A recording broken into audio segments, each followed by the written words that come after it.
Coach Twilight, the self-love, self-care advocate.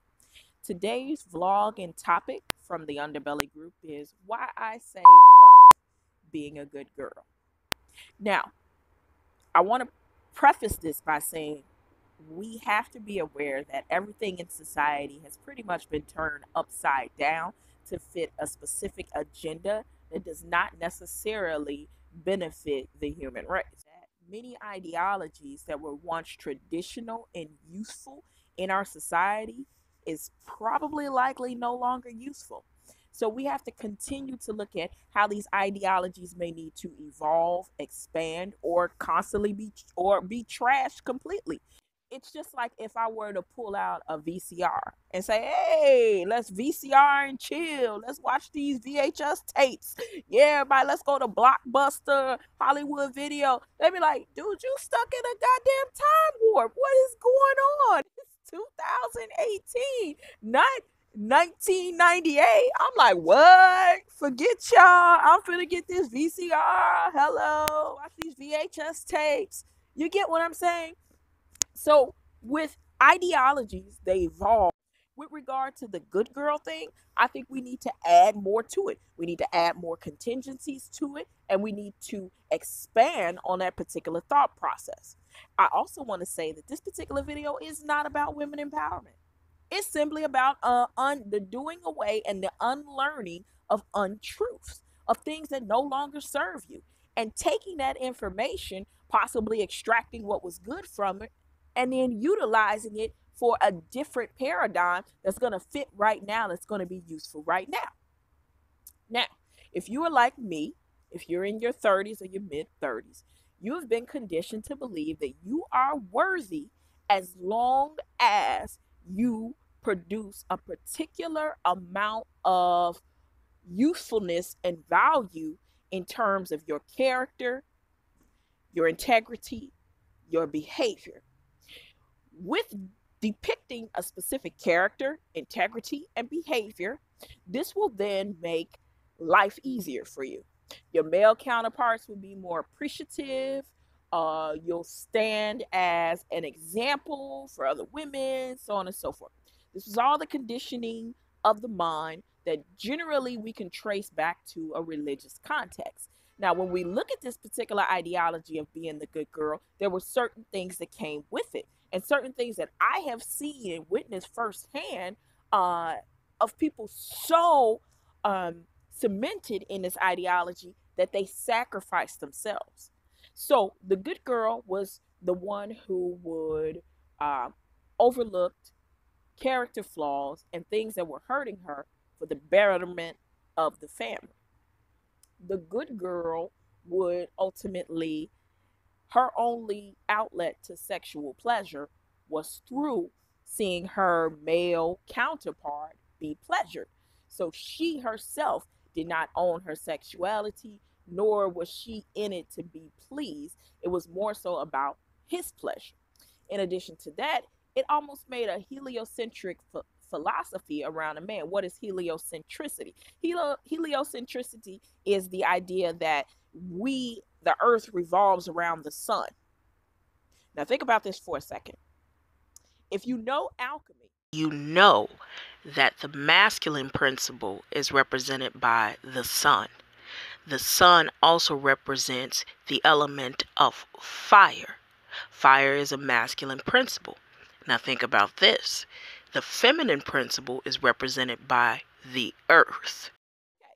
So in creating a world that is dominated by a patriarchal society, everything in it is going to fit the idea and the mindset of the colonizer and not the colonized. Part of that colonization was the feminine principle. And again, as I stated, it's not about women empowerment. It's not about feminism. This is about the tearing away of untruth. So in the heliocentric philosophy, the sun being the masculine principle, the earth being the feminine principle, revolved around the sun. That lie was telling you also that the feminine principle should rotate around the masculine principle.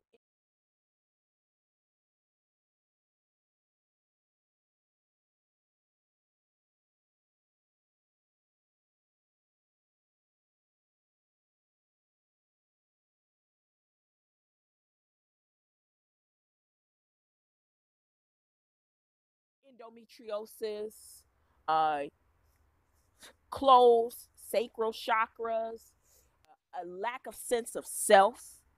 You know, there are so many women who are operating with no sense of self. They only know themselves as in relation to their husband and their children, but they don't know who they are, what they want, and what they want out of life.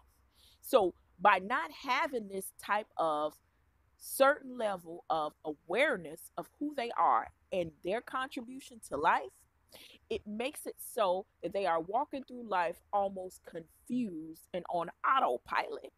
When we do this, we are not fortifying the feminine energy, which is something that absolutely needs to be fortified in order for us to be a healthy female.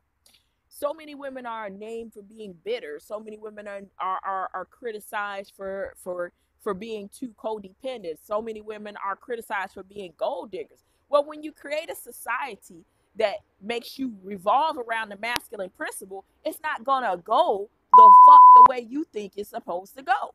But a lot of people think, oh well, things are supposed to go exactly how I planned it out. Like, this is my sinister plan, and I'm gonna manipulate this particular situation. And when I manipulate it, it's got to go exactly boo boo boo how I thought it was going to go. No, when you manipulate anything and don't allow it to be in its natural state of existence, there are always going to be malignancies that occur because of that. Now, you get your things like the Jezebelic spirits that are born out of the manipulation of the feminine principle through societal ideologies. These women, they want to have sex, okay? They want to go around and they want to have sex with who they want to have sex with, okay? So because they cannot do that, because they cannot utilize men as harvesting them for their own personal gain outwardly, they become sneaky, malicious, deceptive, okay? Now, one form of deception do not erase another. But again, when you take a principle that's supposed to have its own natural elements, which means that you have to learn that principle. You don't try to manipulate that principle. And it has its own natural elements. It's supposed to exist as it is in balance and harmony with the masculine principle. When you decide you're going to make it revolve around you and manipulate its natural state of existence, you're going to get things that come out that are unhealthy. So there you got your Jezebelic spirits. You got your feminism. You got your women who are just lost and confused and don't know what they want to do with themselves from one day to another. Then they are developing certain particular diseases because, okay, you want the yoni to be beautiful and to be clean and to fit the idea that you want it to be. But however, if she doesn't know how to take care of and fortify her feminine energy, she is going to continue to create all types of diseases in her body. So here she is thinking she's doing the right thing by being a good girl and centering her life around her family and her man. She's not taking care of herself. In not taking care of herself, she becomes sick with all particular types of energy blockage in her body, which then makes her undesirable. Now, I don't know if you were able to connect the dots with that, but the industry in terms of feminine health is complete bullshit. It's all about masking things so that the yoni is more pleasurable and more interesting and more intriguing as it relates to the overzealousness of the masculine principle, not the healthy divine masculine, but the unhealthy divine masculine, you see? And so when we are constantly being heliocentric in nature about revolving around the masculine principle, even when it's wrong or it's right, we tend to sacrifice ourselves. In sacrificing ourselves, we're not taking care of ourselves. You're not putting the right herbs. You're not putting the right fruits and the vegetables in your body. You're not taking time out to have time for yourself. And I'm not talking about shopping and hanging out with the girls and drinking wine. All that's fine, well, and good. But I'm talking about connecting with nature. I'm talking about sitting down and understanding your interior, your emotions, your intuitive nature, and understanding how to cultivate and fortify that energy so that that energy within you is left sacred. And as it stands, the man is supposed to actually honor that within you and not look upon it as, okay, well, I don't understand it, I can't control it, so it must be bullshit. She's supposed to be there to watch your back in the spiritual realm. When she does not have access to the spirit and she is only acting out of a set or a code of behaviors, then she is not operating in our highest divine feminine nature. You see?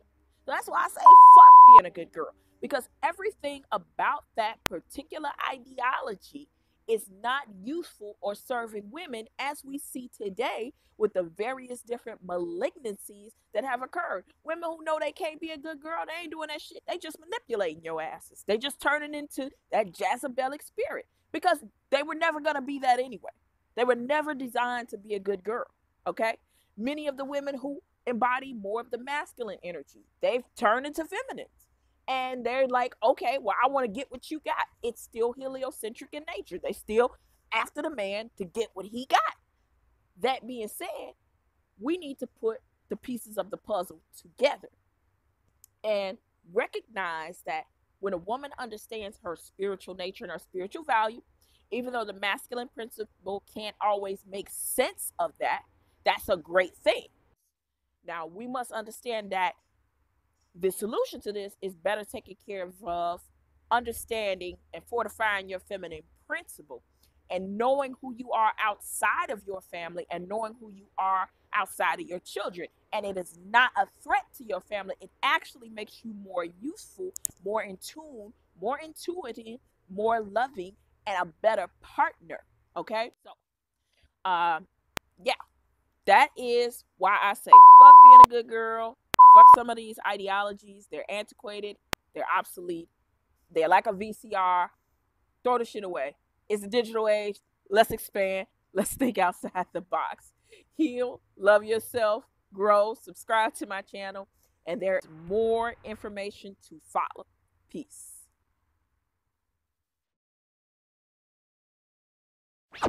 All that I own, you've been so good to me.